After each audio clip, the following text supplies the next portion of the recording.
Chapter 1. A Shattered Heart, 3.5 years together. That's how long it took for her world to be torn apart by the person she thought she could trust the most. The cheating, the lies, the manipulative accusations. It all felt like some twisted game where she was always the villain, always the one at fault.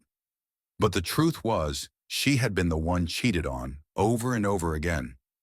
It hadn't always been this way. Their relationship had been strong in the beginning, filled with love and laughter. But things began to unravel when they moved to a long-distance relationship 8 months ago. The once strong connection frayed at the edges as her partner, the one she had devoted herself to, became increasingly erratic, accusing her of cheating and breaking up with her every few weeks. She tried to make it work, but after months of being jerked around emotionally, she blocked her ex for 3 weeks. 3 weeks of peace before they reconnected. Chapter 2.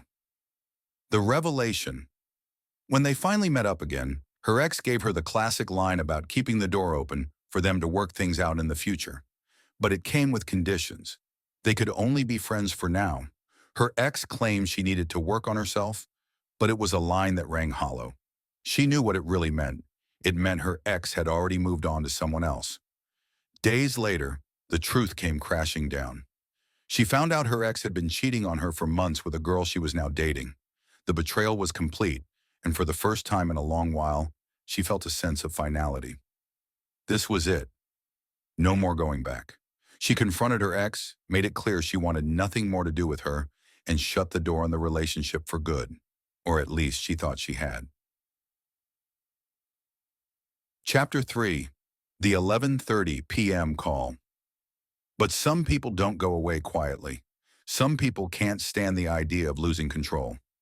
One night, long after she thought she had finally rid herself of the toxic relationship, her phone buzzed. It was 11:30 p.m., and it was her ex. The call was bizarre, to say the least. Out of nowhere, her ex began by thanking her for not ruining her reputation, by exposing the cheating. The audacity of it left her speechless. Was her ex really trying to thank her for not telling the world what a terrible person she was? But that wasn't the end. As if it wasn't enough to call and ask for gratitude, her ex then flipped the conversation and made it about herself again. She didn't want to be with her anymore, her ex said, and she wanted to make sure there was no chance of them getting back together, as if she hadn't already made that clear weeks ago. Chapter 4. Manipulation or Madness. The conversation was confusing, infuriating, and deeply manipulative.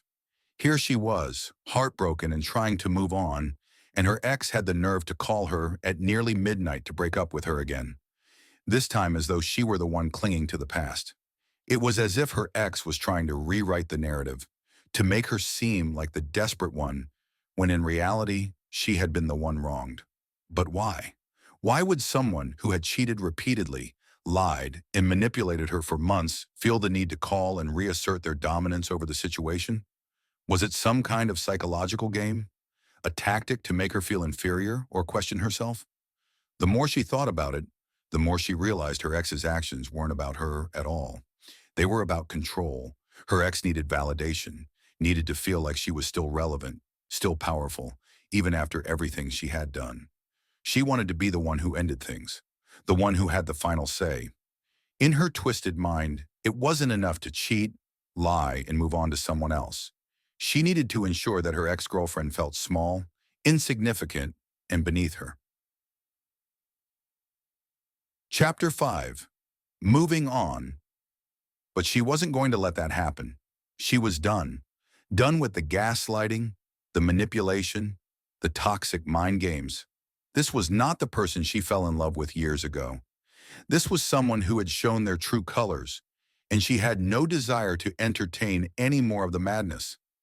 The call at 11:30 p.m., the audacity to try and turn things around, the blatant disrespect, it was all part of a pattern, but now she saw it for what it really was, a desperate attempt to hold on to control in a relationship that had long since fallen apart.